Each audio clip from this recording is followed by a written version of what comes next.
So, Luke's inappropriately short training. Basically, when we get to Empire Strikes Back, um, Death Star's blown up and they regroup, and obviously the Emperor wasn't on board and things are still afoot.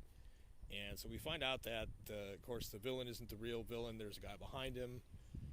That's an archetype. And so, um, Luke has his little snow adventures, a battle with friends, just the way they do. Almost get caught, get away. Everybody else goes off to do something, and he has to go train because that's part of the hero's journey. So he goes and he seeks out the only other Jedi to basically survive, other than a couple of people that were later revealed to be survivors from the original Purge. You have Obi-Wan Kenobi, who died at Darth Vader's hand, but otherwise was basically the greatest actual Jedi in practice ever to live. And Yoda, who is basically able to hide himself away from visibility of the Force, which is the thing they do in Dragon Ball, which was probably influenced by Star Wars on that level. So Luke goes and finds Yoda. Yoda, of course, shows him a few things, teaches him to use some shit with the Force, gives him some advice on emotions, but, like, you're way too old, and this isn't going to work out. And Obi-Wan's like, oh, come on now. His ghost shows up. Yoda's been talking to ghosts in his isolation on the Swamp World. The wise old man returns from the dead to impart advice, and though they act like they don't want him to go, they do want him to go, even though he's not ready, but there's no choice. So he has to go face the villain. Dun dun dun. Yoda gives some good advice in that time, and comparing to episode 2, this is when Anakin was Luke's age. So we have a comparison even there where he was plucked from, out of the boondocks, a little too old, able to do some crazy stuff, gets in pretty well and does good on the training. Anakin's training was obviously shortened and insufficient, but Luke's training was even more so, because what did Luke train on Dagobah for, like 2 weeks or something? Like, for real. He didn't train very long. So either he's even more powerful than his father, which is likely, but also, though, his training was not enough. But the thing is that you do get some of this light side, dark side explanation, in a little better detail through the Magic Cave and some of what Yoda says. So, remember, there's a timestamp point where at every point, there's this guy, doing it. If you watched all 6 of these that I'm about to make at the same time, there's an event at the same time, a massive Force use, a ripple in the Force at the same time. And in episode 5, it's Yoda lifting this X-Wing out of the water, probably the most Force use that he's actually put in since he left, because he had to not use the Force to hide from Darth Vader and anybody else that might be after him, and wait.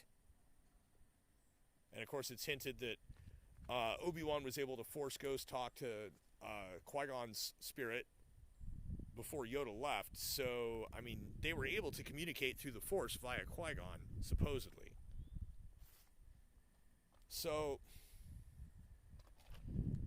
part of the thing with Star Wars is that Anakin was called the Chosen One and said that he would bring balance to the Force. Now, he spurred balance to the Force, but I don't think he brought balance to the Force. However, I think that when you have visionaries on the light side of the Jedi in the Old Republic talking about the visions that they've seen of somebody that would, long ago somebody foresaw that there would be one who would come bring balance. It's what's going to happen is that too much of one-sidedness is going to occur, and you've got a bunch of white with no black spot in the middle. The black spot's going to force itself to exist in it. And that's Anakin. Even if it was Plagueis and Palpatine and whatever they've made the story into now. The point is that it was the natural order restoring itself into a benevolently minded, however, not just in the sense of how the Force works, setup. There have to be Sith Lords if there's going to be Jedi. Or you can have no Jedi and maybe no Sith Lords. Except that there was 2 Sith Lords and 2 Jedi. Which was balance. So Anakin Skywalker. His guys won't quite do like that Admiral Ozzel that came out of hyperspace too quick and we thought surprise it. He's stupid, dude.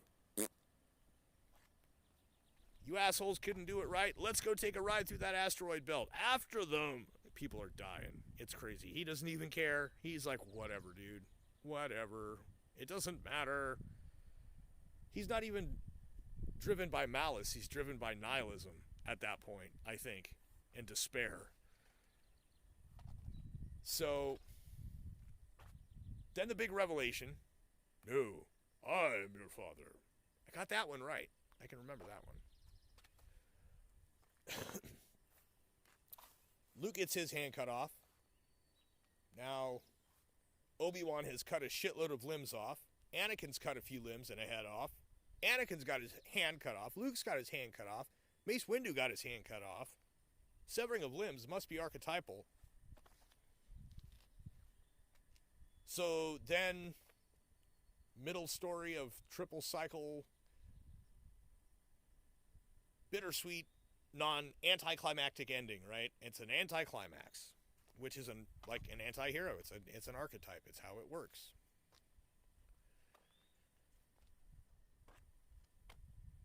But with the idea for actual hope instead of new hope.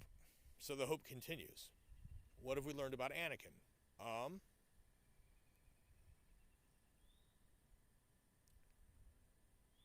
The suit won't let him die. He is in hell. Through some of the expanded universe stuff, there have been some glimpses as to how his dark side use works.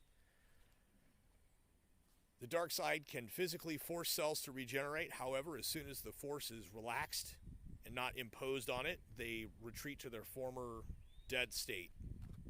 So as long as you're enraged enough to maintain the dark side,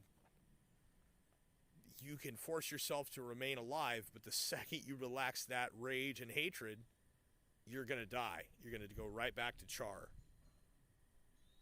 So it could be said that the more angry Anakin gets as Vader, the more healed his body becomes inside that suit, which surely can't be comfortable either. Add to the misery. So, as an aside, in the inheritance cycle, which has a much more comprehensive, however, woefully short, given the actual training that anyone's supposed to receive to be a Dragon Rider, both in the first book and the third. Although a really cool magic primer in the third book there. There is a character who gets forced into a binding spell that makes him basically a conscious slave that cannot help but do the bidding of his master. Very much like Darth Vader. And he is a narrative character, which means you do get to explore his misery. So you can infer this with Vader by this time. He's reaching out. He says, "No, I'm your father, dude." And he says, "Join me and we can rule the galaxy." Well, the only way to rule the galaxy is to overthrow the Emperor. So even if they, after that, don't actually rule the galaxy, at least that dark, sadistic piece of shit is gone, right? But even in that, he's mistaken. It will never end, obviously. Disney. So, my cycle will end after episode 6. I probably won't get into episode 7 because that will leave open a thing that will force me to have to go watch other movies and interpret them and then add to this thing. And much like the pre-special edition and pre-Hayden added to episode 6 special edition, I would rather it remain incomplete. I liked it the other way. This ends episode 5 because I have very limited space on my phone until these are done uploading, and I wanted to capture some of the sky with this color as it faded. Stay tuned for episode 6.